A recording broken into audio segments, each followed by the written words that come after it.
The issues that matter most to you.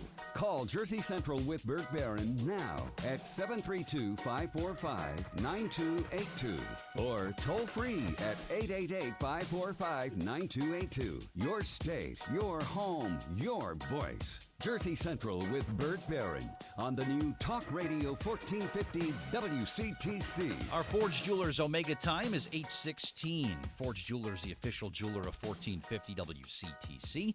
It is Burt Barron. We're continuing our interview series, our ongoing interview series with the New Jersey Film Festival. Spring 2017 is continuing at Rutgers, njfilmfest.com for information, schedule, all the details there. Let's continue our interview series. Director of the Sarah Spencer Washington story, which is just a terrific story. A New Jersey story, too, which I really enjoy. We have Director Roy Scott, who is with us here on WCTC.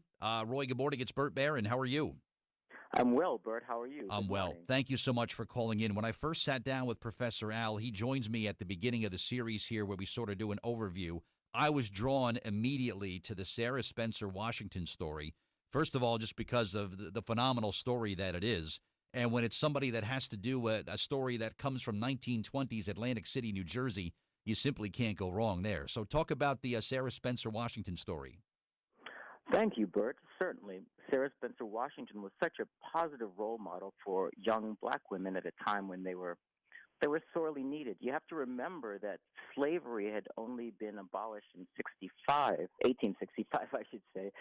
So when Sarah Spencer Washington started around 1915, there weren't a lot of opportunities for black women. So she was a role model for black women. She gave black women self-respect via financial independence, pride in their appearance, and she was basically a true feminist. And talk about just a trailblazer too. I mean, from the commercial world, from the entrepreneurial world, she was knocking down walls that had never been knocked down before. I mean, this was somebody who was absolutely determined to be successful. It's an incredible story. She was a woman that wouldn't take no for an answer. She started her own salon. She started selling her products door to door. She got a patent for a hair care removal system, I should say, that led to 12 schools along the eastern seaboard in Atlantic City, of course, as well as in Newark, in Baltimore, New York City, D.C., Atlanta, also in Cuba and Johannesburg, South Africa. Remarkable, a global impact. And in this documentary, Roy, did you have a chance to talk to people? I know it was a long time ago. Are there people that that knew her personally and worked maybe with her or for her that were able to contribute to this?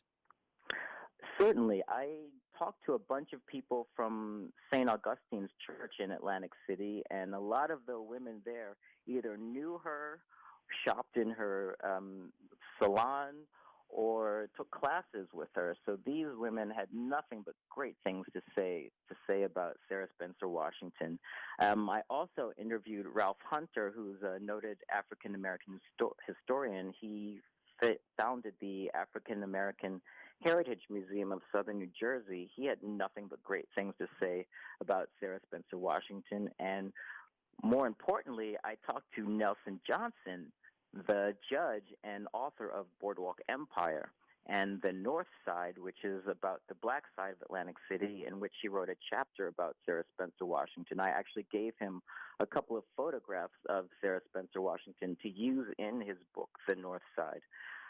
My Aunt Mary knew of the madam, and she's in the documentary, and she tells a couple of good stories about the madam.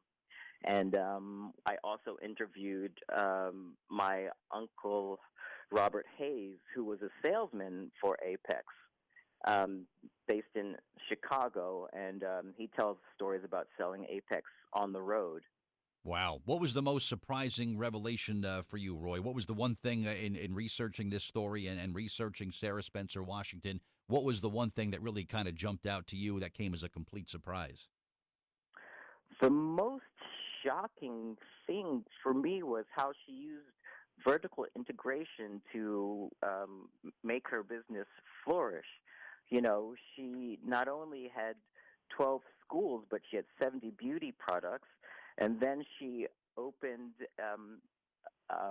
Apex Rest, which was a guest home in Atlantic City where people could come and stay.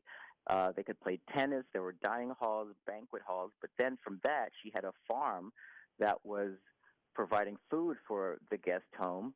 And then from the guest home, she opened a golf course so people could, in Atlantic City, play golf. So all of these things were interconnected, and she taught people that the just the fact that you could pull yourself up by the seat of your pants and become independent. Just a very inspirational person, that's for sure. Now, there's a promotional photo, Roy, that was sent out with the film here, and it's a picture of three women, all dressed very similarly, standing in front of the Apex Hair Company. It's like a window that's behind them. Of these three women, is she the smallest of the three women that's in the picture right in the middle? She is not in that photograph. Oh, that's not her. Models. Okay. Those were models from for the company. Gotcha. Okay. I have in the documentary itself. There's plenty of photographs of the madam, and also my mom, who inherited the company after the madam's demise in 1953. Okay. Yeah, I saw this picture here. I was thinking maybe she was one of the people. I'm going to say, wow, this one woman was able to accomplish all this, but still, obviously, just an incredible achievement. Would you happen to know, Roy, and maybe I'll do some research on this myself, would you happen to know if she's a member of the New Jersey Hall of Fame? Because I would be very surprised if her story was not sort of forever told and have her sort of enshrined in the Hall of Fame for what she's been able to accomplish here in our state. She was indoctrinated into, yes, the Atlantic County Women's Hall of Fame, I believe, in 1997. Okay. Along with that, she was, in 1939, indoctrinated into the World's Fair, New York World's Fair, as one of the 10 most distinguished businesswomen. So that's just to have that as part of my family history is a great part of my family legacy and something of which I'm really, really proud of. That's great. I'm thinking New Jersey Hall of Fame. Her story needs to be there. She needs to be celebrated in the New Jersey Hall of Fame. I'm going to take a look at that, Roy. Well, maybe that's something you can help me with. Some of your listeners can help me with. If you go to the website for the movie, which is www.sswmovie.com, you can reach me via that, and you can also watch a link for the trailer for the documentary there. I think we're on to something. I'm going to do some legwork on this, Roy, and see where we are. What kind of reaction from people that have seen the movie? What are you hearing from people? People are loving it. I have to say, people are loving it. I'm getting such positive feedback, and it makes me so very proud to know that. My grandmother had the impact on the African American society. You know, every year there were 2,000 women that would graduate from Apex. This was giving them jobs, and you have to remember, this was during the Depression when she started. So she gave people jobs during the Depression and through the Second World War. All the more amazing that she was able to achieve what she was able to do. But the date will be Saturday, February 11th. Sarah Spencer Washington story will be the second of three films that will be screened that day. And you, Roy, will be on hand in person to talk to the moviegoers on the 11th? That's correct. I'm going to be there for the good old Q&A session after the screen. Good for you. Congratulations, by the way, on this story. I can't wait to see it. And, wow, this is a story that absolutely needs to be told. So congratulations on the film, and good luck with everything, all right? Bert, thank you so much, and thank you for having me on the show. My pleasure. Thank you. All right, Roy Scott, my guest on